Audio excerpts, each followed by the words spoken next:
रउआ सबके गोड़ छू के प्रणाम बा। हम सुमित कुमार मिश्रा आगिल बनी एक बार फिर से कमेंट्री करे खाती। ऐसन बेजोड़ मैच बा। एक दिने हमनी के माही भैया हुई हैं मने महेंद्र सिंह धोनी, तो दोसर का दिने हमनी के रन मशीन विराट कोहली हुई हैं। माही भैया चापत अरे तब बॉलर लोग कांपत अरे। कोहली भैया के हम कहिला कि जब कोहली भैया के चलेला कलाई त गेना करेला फलाई।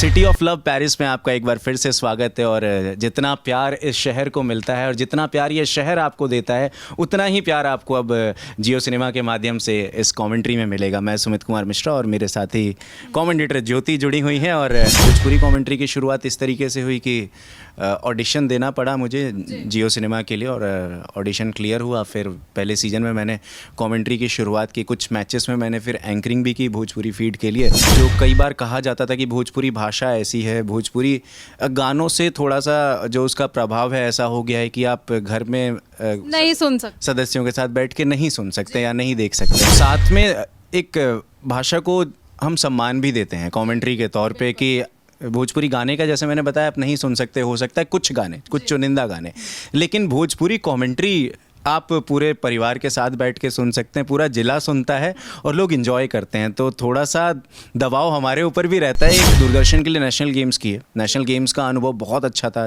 गोवा में हुए थे अभी लास्ट। तो उसके बाद उससे पहले एशियन गेम्स किया मैंने जो हांगझू चाइना में हुआ था। इंडियन टीम ने 100 पार किया था, 100 से ऊपर मेडल आए थे। तो कई बार आप ड्रीम करते हैं कि विराट कोहली मैदान में रहेंगे तो उनकी कमेंट्री करने का मौका मिलेगा जब आप शुरुआत करते हैं लोकल टूर्नामेंट से।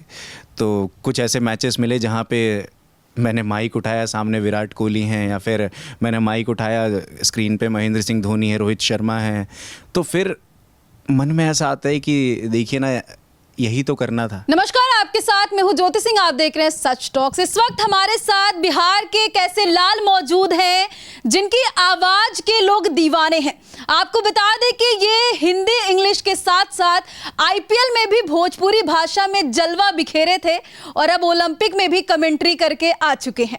तो इस वक्त हमारे साथ मौजूद है, इनसे बात करेंगे कमेंटेटर सुमित कुमार मिश्रा। सबसे पहले आपका बहुत बहुत स्वागत हमारे चैनल में। धन्यवाद ज्योति। और जिस तरीके से आपने इंट्रोड्यूस किया, बहुत एनर्जी थी उस इंट्रोडक्शन में, तो अब तो ऐसा लग रहा है कि मेरे से बेहतर कमेंटेटर आप हैं। नहीं, आपसे बेहतर हम कैसे हो सकते हैं। फिलहाल थैंक यू। अच्छा, बहुत सारे दर्शक आपको देख रहे हैं, तो मैं चाहती हूँ कि आप कमेंट्री करके थोड़ा सा उनको स्टार्टिंग में बताइए। भाषा का चुनाव आप कीजिए, कमेंट्री मैं करूँगा। नहीं, जैसे स्टार्टिंग में बहुत सारे दर्शक हैं, अगर हम उनको बोले कि आप सभी को मैं देख रहा हूँ या आप सभी से मैं कुछ मैसेज देना चाह रहा हूँ, तो कैसे देंगे? चलिए भोजपुरी कमेंट्री से ही शुरू करते हैं, क्योंकि जियो सिनेमा पे जब मैंने भोजपुरी कमेंट्री की शुरुआत की 2023 के आईपीएल से, तो बोलते हैं सबको कि रउआ सबके गोड़ छू के प्रणाम बा। हम सुमित कुमार मिश्रा आगिल बनी एक बार फिर से कमेंट्री करे खाती। ऐसन बेजोड़ मैच बा। एक दिने हमनी के माही भैया हुई हैं मने महेंद्र सिंह धोनी, तो दोसर का दिने हमनी के रन मशीन विराट कोहली हुई हैं। और दोनों जना के बारे में हम कुछ कहले बने कि हम धोनी भैया कहिला कि जब माही भैया चापत अरे तब बॉलर लोग कांपत अरे। कोहली भैया के हम कहिला कि जब कोहली भैया के चलेला कलाई त गेना करेला फलाई। क्या बात है। तो देखिए, आईपीएल में भोजपुरी में अगर आप कमेंट्री करते किसी को सुने होंगे, सुमित जी रहे होंगे। हालांकि आप मैच तो देखते हैं, कोई भी खेल तो देखते हैं, लेकिन उस खेल के पीछे जो आवाज़ होती है हम भी सोचते हैं कि भाई किसकी आवाज़ है। तो सुमित की आवाज़ के लोग दीवाने रहते हैं और वही मौजूद है। सुमित जी, बिहार से निकलकर इतनी बड़ी जर्नी और यहाँ तक पहुँचना अगर बात करें, कितना मुश्किल रहा और कैसे इतना सब कुछ हुआ? देखिए, चैलेंजिंग तो रहता है। आप कोई भी काम शुरू करते हैं, ठीक ठाक होता क्या है कि आपके कुछ ड्रीम जॉब्स होते हैं, तो कमेंट्री उनमें से एक है। और क्रिकेट की शुरुआत जब मैंने क्रिकेट खेलना शुरू किया, फिर उसके आगे उसमें एक स्टॉपेज आया, तो फिर सोचा कि अब इसमें क्या किया जाएगा। और यूपी बिहार के जितने लोग इस इंटरव्यू को देखेंगे उनको पता होता है कि जब आप एक सर्टेन एज पे होते हैं तो सबसे बड़ा दबाव होता है आपके ऊपर, होता है सरकारी नौकरी का। बिल्कुल, हमारी फैमिली में तो यही है। तो तैयारी उसकी भी की मैंने, बट देखा कि वहाँ पे चीज़ें ठीक नहीं हो रही हैं, तो फिर थोड़ा सा क्रिकेट कमेंट्री की तरफ स्विच किया। कई लोगों ने बोला कि आवाज़ अच्छी है, आप ट्राई कर सकते हैं। तो फिर ग्राउंड लेवल पे सबसे पहले कमेंट्री करना शुरू किया मैंने, और मुझे याद है कि अभी तक मिला के लगभग 1000 प्लस मैचेस हैं मेरे, अगर आंकड़ों पे नज़र डालें तो। हालांकि उन सभी मैचेस की कहीं कोई सूची नहीं है, बट हाँ, पूरे दिन कमेंट्री की है मैंने कई बार तो। और फिर उसके बाद क्रिकेट कमेंट्री की शुरुआत हुई। भोजपुरी कमेंट्री की शुरुआत इस तरीके से हुई कि ऑडिशन देना पड़ा मुझे जियो सिनेमा के लिए, और ऑडिशन क्लियर हुआ। फिर पहले सीज़न में मैंने कमेंट्री की शुरुआत की, कुछ मैचेस में मैंने फिर एंकरिंग भी की भोजपुरी फीड के लिए। और सबसे बेहतर जो मैं हर किसी को कहता हूँ कि जो आपने मेरे सक्सेस के बारे में बात की, मुझे हर स्टेज पे अच्छे लोग मिले। चाहे जब मैंने भोजपुरी कमेंट्री की शुरुआत की तो मेरे साथ के जो टीममेट्स थे, मतलब आपके चैनल से मैं उन लोगों का नाम भी लेना चाहूँगा और शुक्रिया भी अदा करना चाहूँगा कि सत्यप्रकाश कृष्णा भैया, फिर रॉबिन भैया, गुलाम भैया, शिवम भैया, सैफ भैया, आशुतोष, अमन भैया, और हमारे डैशिंग एंकर विशाल आदित्य सिंह भैया, जो कि आपने उनको बिग बॉस में भी देखा होगा। तो इन लोगों का सपोर्ट मिला बहुत अच्छे तरीके से, प्रोड्यूसर्स का बहुत अच्छा साथ मिला, क्योंकि भोजपुरी बिल्कुल नई फीड थी। और जो कई बार कहा जाता था कि भोजपुरी भाषा ऐसी है, भोजपुरी गानों से थोड़ा सा जो उसका प्रभाव है ऐसा हो गया है कि आप घर में नहीं सुन सकते, सदस्यों के साथ बैठ के नहीं सुन सकते या नहीं देख सकते हैं। लेकिन सुमित जी जब भोजपुरी में कमेंट्री करते हैं तो वो एक अलग ही माहौल बन जाता है। गांव के जो लोग हैं हिंदी भाषा नहीं समझ पाते हैं या फिर इंग्लिश नहीं समझ पाते हैं ना, तो वो बहुत ज़्यादा अट्रैक्ट हो जाते हैं भोजपुरी कमेंट्री पे। जी, और साथ में एक भाषा को हम सम्मान भी देते हैं कमेंट्री के तौर पे कि भोजपुरी गाने का, जैसे मैंने बताया, आप नहीं सुन सकते, हो सकता है कुछ गाने, कुछ चुनिंदा गाने, लेकिन भोजपुरी कमेंट्री आप पूरे परिवार के साथ बैठ के सुन सकते हैं, पूरा जिला सुनता है और लोग इन्जॉय करते हैं। तो थोड़ा सा दबाव हमारे ऊपर भी रहता है, क्योंकि इतने लोग जब आपको प्यार देते हैं ना, तो आपकी कोशिश रहती है कि आप हर दिन, हर शाम कुछ ऐसे बेहतर शब्द लेके आएँ या फिर कुछ ऐसी बातें करें जो ऐसा लगे कि अगर आप एक श्रोता हैं तो मैं आपके सामने ही बैठ के वो कमेंट्री कर रहा हूँ, और हर एज के लोग उसको सुनते हैं। तो देखिए भाई, इनकी भाषाओं का जो आप कह सकते हैं जो शब्द है, इनकी जो भाषा वो लोग पसंद करते, तभी तो 22 साल की उम्र से इन्होंने शुरुआत की और लगभग इनको 5 साल हो गए हैं कमेंट्री करते हुए। अभी एक चीज और आपको बता दें कि हाल ही में 2024 पेरिस ओलंपिक हुआ था, उसमें भी इन्होंने कमेंट्री किया, तो उसमें कैसा कुछ क्या रहा था? बहुत अच्छा अनुभव, जियो सिनेमा के लिए हिंदी कमेंट्री करने का सौभाग्य मिला। और जब आप अन्य खेलों की कमेंट्री शुरू करते हैं, जब मैंने भी सोचा था क्रिकेट कमेंट्री की शुरुआत में, तो फिर मैंने देखा बाकी अन्य खेल हैं वो कितने टफ होते हैं। तो फिर कुछ ऐसे सुमित जो खेल होते हैं जिसके बारे में हमें ज़्यादा नॉलेज नहीं होती, हम इंटरेस्टेड भी नहीं रहते हैं, लेकिन वही कि आप कितना गो थ्रू करते हैं। अगर मैं इस फील्ड से हूँ तो मेरे को एक अलग, मतलब मेरे अंदर एक क्यूरियोसिटी रहती है चीज़ों को सीखने की, जानने की। तो सबसे पहले मैंने दूरदर्शन के लिए नेशनल गेम्स किए। नेशनल गेम्स का अनुभव बहुत अच्छा था, गोवा में हुए थे अभी लास्ट। तो उसके बाद उससे पहले एशियन गेम्स किया मैंने, जो हांगझू चाइना में हुआ था। इंडियन टीम ने 100 पार किया था, 100 से ऊपर मेडल आए थे। तो उसमें कई खेलों की कमेंट्री की थी। लेकिन ओलंपिक्स, जो कि खेलों का महाकुंभ कहते हैं, तो जब वहाँ पे आप जाते हैं इस बड़े स्तर पे, और जियो सिनेमा के साथ जो जिनके पास ब्रॉडकास्टिंग राइट्स रहे हैं इस ओलंपिक्स के, पेरिस ओलंपिक्स के, तो उसका एक बहुत अच्छा अनुभव। और अच्छा, पेरिस ओलंपिक में आपने शुरुआत कैसे की थी वो थोड़ा सा बताइए, क्योंकि आप कमेंट्री करते हैं और अगर दर्शकों को करके दिखाएंगे हमारे चैनल के माध्यम से तो और मज़ा आएगा। जी हाँ, मुझे याद है पहला गेम जो मैंने किया था वो टेबल टेनिस का किया था। टेबल टेनिस में वो हरमीत देसाई का पहला गेम था।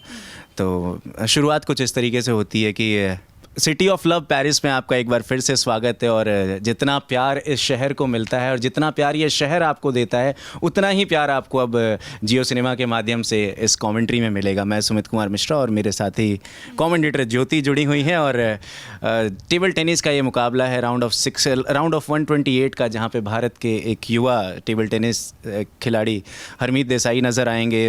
इनके बारे में बात करें तो नेशनल गेम्स में बहुत अच्छा प्रदर्शन रहा है, और शुरुआती समय में ये थोड़े अटैकिंग प्लेयर नज़र आते हैं। शुरुआत कर दी है हरमीत देसाई ने, और सामने जो खिलाड़ी हैं वो मुझे कंट्री का तो नाम याद नहीं है, बट इस तरीके लग रहा है से कि मैं खुद फील्ड में बैठ गई हूँ, स्टेडियम में बैठ गई हूँ। तो देखिए, आप फील्ड पर देखते हैं, स्टेडियम में देखते हैं, जो खिलाड़ी हैं वो लगातार मेहनत तो करते ही हैं, लेकिन उनके पीछे की जो आवाज़ आती है उन पे भी बहुत मेहनत होता है। मुझे लगता है कि कंटिन्यूअसली बोलना और ये चीज़ सोचना कि कहीं कुछ मिस्टेक ना हो जाए। जी हाँ, देखिए, अगर आप लगातार बोलते हैं तो मिस्टेक कई बार होना स्वाभाविक है, नेचुरल है, करेक्ट। लेकिन इम्पॉर्टेंट ये है कि जो कंटेंट आप डिलीवर कर रहे हैं वो आपको समझ आना चाहिए। मेरा ये रहता है जब भी कमेंट्री करते समय कि मेरी जो आवाज़ है, जिस भाषा में मैं किसी खेल को रिप्रेजेंट कर रहा हूँ, अगर वो मेरे घर वालों को समझ आ जाएगी तो फिर पूरे भारत, पूरे विश्व में समझ आ जाएगी। तो मतलब मेरी ऐसी सोच रहती है जब मैं कमेंट्री करता हूँ। अच्छा, आपने बताया कि 1000 से ज़्यादा मैचों में आपने कमेंट्री की हुई है, तो एज अ कमेंटेटर आप किन किन मैचों में किए हुए हैं? क्योंकि क्रिकेट अलग रहा होगा और भी बहुत सारे मैचेस हैं। क्रिकेट की इसमें संख्या बहुत ज़्यादा है। अगर मैं मार्जिन के तौर पे कहूँ तो 80-20 कर लीजिए। 80% खेल इनमें से क्रिकेट ही रहा है। बाकी 20% में मैंने हैंडबॉल की एक लीग की थी, बैडमिंटन की एक लीग की थी, टेबल टेनिस का एक लीग किया था मैंने, जो हमारे छोटे स्तर पे होते हैं, लेकिन प्रभाव उनका बहुत बड़ा रहा है मेरे जीवन में, क्योंकि वहीं से फिर वो कॉन्फिडेंस मिलता है आपको मल्टी स्पोर्ट्स का। और फिर जब आप घर बैठ के होमवर्क करने जाते हैं, जैसे कल आपका एक बड़ा इवेंट है, तो फिर उदाहरण के तौर पे जैसे जियो के लिए मैंने इस बार पेरिस ओलंपिक्स किया, तो अगर मेरे को पता है टेबल टेनिस में करने जा रहा हूँ कल, तो एक रात पहले जो दिमाग में बहुत चीज़ें चल रही होती, तो आप सोचते हो कि मैंने जब एक इवेंट किया था बेंगलोर में या मुंबई में, तो वहाँ पे क्या अलग था, यहाँ पे क्या हम उसको और बेहतर करके रिप्रेजेंट कर सकते हैं। अच्छा सुमित जी, एक चीज़ बताइए, आपने कहा कि आप क्रिकेट भी खेलते थे और आप तो वहाँ पे जाते भी रहेंगे, बहुत सारे ऐसे मैच रहे होंगे जहाँ पे आप लोग को जाना पड़ता है, और कई बार ऐसा होता है कि आप लोग नहीं जाते हैं, वो जियो सिनेमा से ही हो जाता है। आपने बताया, ऐसा मुझे पता नहीं था, इनसे मिले तो ये चीज़ हमें पता चली। तो ये बताइए कि कभी मन नहीं हुआ किसी मैच को देखते हुए कि मैं भी फील्ड में उतरूँ, मैं भी खेलूँ, या फिर मैं भी खेलता? देखिए, कई बार हुआ है, और जब आप खेल से जुड़े होते हो हर बार ही आपका मन करता है, लेकिन जो दूसरी हमारी जिम्मेदारी होती है कि अब 140 करोड़ देशवासी तो एक बार में स्टेडियम में नहीं जा सकते। ये भी बात, तो वो जिम्मेदारी हमारी होती है कि हम अपनी आवाज़ से, हम अपनी कमेंट्री से लोगों को ऐसी बातें बताएं कि लोगों को लगे कि वो खेल उनके आंखों के सामने ही हो रहा है। अच्छा, कमेंट्री के दौरान कोई ऐसा इंसिडेंट या कोई ऐसा पार्ट, कोई मोमेंट है जो बहुत मेमोरेबल रहा हो अभी तक, आप शेयर करना चाहें? बहुत सारी मेमोरीज रही हैं।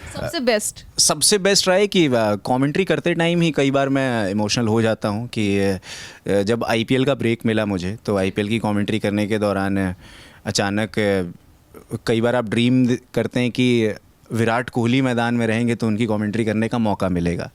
जब आप शुरुआत करते हैं लोकल टूर्नामेंट से, तो कुछ ऐसे मैचेस मिले जहाँ पे मैंने माइक उठाया, सामने विराट कोहली हैं, या फिर मैंने माइक उठाया, स्क्रीन पे महेंद्र सिंह धोनी है, रोहित शर्मा है, तो फिर मन में ऐसा आता है कि देखिए ना, यही तो करना था जब आपने शुरुआत की थी। इनफैक्ट दूरदर्शन के लिए जब मैंने पहली बार हिंदी कमेंट्री का मेरा डेब्यू हुआ, तो उसमें भी ऐसा ही था कि रोहित शर्मा जब आपके स्क्रीन पे नज़र आए तो ऐसा लगा कि ये कुछ अलग है, ये अनुभव ही अलग है कि इतने बड़े खिलाड़ी मैदान में हैं जिनको हम खेलते हुए देखते थे, आज जब वो मैदान में उतरे हैं तो उनके लिए कमेंट्री कर रहे हैं। बिहार के एक छोटे से गांव से निकल करके इतने ऊंचे लेवल पे पहुंच जाना कहीं ना कहीं बड़ी बात है। आपके परिवार की तरफ से क्या रिएक्शंस रहते हैं इस चीज़ को लेकर के, क्योंकि बिहार में ये चीज़ आप जानते हैं कितना बड़ा होगा उन लोगों के लिए?